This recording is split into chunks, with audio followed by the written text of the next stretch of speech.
कारी शाहिद रजा कादरी साहिब क़िबला की ज़ुबानी नमाज के ताल्लुक़ से बहुत अच्छी तलकीन हज़रत फरमा रहे थे। सरकार गौसे आज़म इरशाद फरमाते हैं, नमाज ऐसे पढ़ो, जब भी किसी वक्त की नमाज पढ़ो तो ये सोचा करो ये हमारी आखिरी नमाज है।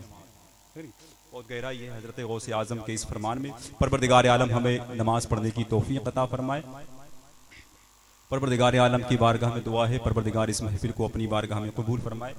और सलीम सैफी साहब ने जिस उम्मीद के साथ इस महफिल को सजाया था, अल्हम्दुलिल्लाह वो उम्मीद मुझे शहनशाह खिदाबत मुबल्लिग़ इस्लाम अल्लामा मनसूब आलम साहिब क़िबला जलालपुरी के कदमों की आहटों की बरकतों से पूरी होती नज़र आ रही है। अब हज़रत का खिताब होना है, ये तो उनकी मोहब्बत है कि वो अभी तक बैठे हुए हैं, वरना उनका हक ये था कि उनका खिताब अब से 2 या 2.5 घंटे पहले हो जाना चाहिए। शुरू से हज़रत बैठे हुए हैं, ये उनकी मोहब्बत है, लेकिन मोहब्बत की भी एक हद होती है। कभी कभी ऐसा नहीं करना चाहिए हद से बाहर हो जाए। बीबी ने अपने शौहर से पूछ लिया कि आप मुझसे कितनी मोहब्बत करते हैं। शौहर ने भी उसका दिल रखने के लिए बता दिया, अपनी जान से ज्यादा मोहब्बत करता हूँ। बीबी ने कहा अच्छा अगर मैं मर गई तो? शौहर ने कहा तुम मर गई तो मैं पागल हो जाऊंगा। बीबी ने कहा अगर तुम पागल हो जाओगे इसका मतलब दूसरी शादी नहीं करोगे। शौहर ने कहा पागल हो, पागल तो कुछ भी कर सकता है। तो मोहब्बत उतनी होनी चाहिए जिसमें इज्जत भी बची रहे और माहौल भी बरकरार रहे, हद के दायरे में होनी चाहिए। मैं एक 4 मिसरे पढ़ देता हूँ गौसे आजम की मोहब्बत में। आप लोग गौसे आजम की मोहब्बत में कह दें सुभान अल्लाह। मैं अपने बाप के नाम पर नहीं बुलवा रहा हूँ, गौसे पाक के नाम पर बुलवा रहा हूँ। जरा बोल दें सुभान अल्लाह। अच्छा हाथों को उठा के बताएं कितने लोग तकरीर सुनना चाहते हैं। सब सुनेंगे ना? सब सुनेंगे ना? मोहब्बत बरकरार है, कोई झूठा दावा तो नहीं है? तो आगे आ जाइए फिर। इससे बड़ी बात और मैं क्या कहूँ?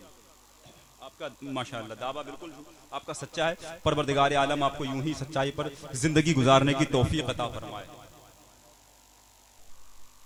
हर घड़ी सुबह शाम क्या होगा, बस 4 मिसरे सुन लें और हज़रत का खिताब होना है, तशरीफ ले जा रहे हैं माशाअल्लाह। अच्छा जगह चेंज हो रही है खिताबत के लिए, कुछ ये मसनद है आराम के लिए, ये इनका उलमाए के नाम का अपना खुद का इंतखाब है। हर घड़ी सुबह शाम क्या होगा, सोचे हर खासो आम क्या होगा। 14 मिसरा सुनिएगा फिर फैसला कीजिएगा। हर घड़ी सुबह शाम क्या होगा, सोचे हर खासो आम क्या होगा। जिसकी ठोकर से मुर्दे जिंदा हो उसके सर का मकाम क्या होगा। जिसकी ठोकर से मुर्दे जिंदा हो उसके सर का मकाम क्या होगा। अब आप सब लोग तैयार हैं तकरीर सुनने के लिए? मैं गुजारिश कर रहा हूँ खतीब अहले सुन्नत मुबल्लिग़ इस्लाम हज़रत अल्लामा मनसूब आलम साहिब क़िबला जलालपुरी से, वो खिताबत के लिए बिल्कुल तैयार हैं मुझे लग रहा है।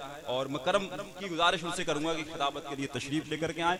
ये होना तो यही चाहिए, सही बात ये होना ये चाहिए। अगर हज़रत का 15 मिनट खिताब हो तो आधा घंटा तारीफ होनी चाहिए, आधा घंटा खिताब हो तो 1 घंटा तारीफ होनी चाहिए। लेकिन मेरे पास में वक्त नहीं है और सही बात तो यह है कि हमें और आपको किसी को नहीं पता किसके पास में कितना वक्त है, कब किसका वक्त खत्म हो जाए। इसलिए बगैर कोई वक्त लिए मैं मुबल्लिग़ इस्लाम मुस्लिह कौम नब्बाज़ कौम मिल्लत अल्लामा मनसूब आलम साहिब क़िबला जलालपुरी साहब से गुजारिश करूंगा कि वो खिताबत के लिए करम फरमाए। आपसे गुजारिश है मोहब्बत के साथ में नारा लगाएं, नारे तकबीर। जिस शख्स को 10 मिनट तकरीर सुननी है वो सिर्फ जुबान से नारा लगाए, जिसे 20 मिनट सुननी है वो एक हाथ उठा करके नारा लगाए, जिसे आधा घंटा सुननी है वो दोनों हाथ उठा करके नारा लगाए। और अगर कोई इससे ज्यादा देर तक सुनना चाहता है तो हजरत को अपने घर ले जाए। इससे ज्यादा देर हजरत को मैं परेशान नहीं करना चाहता।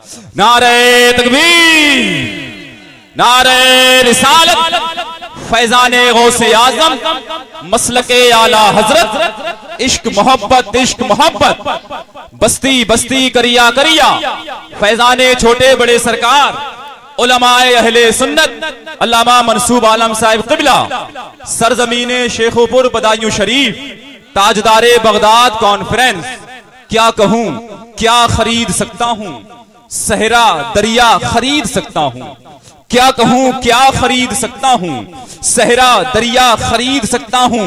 या नबी लिख के एक कागज पर सारी दुनिया खरीद सकता हूं।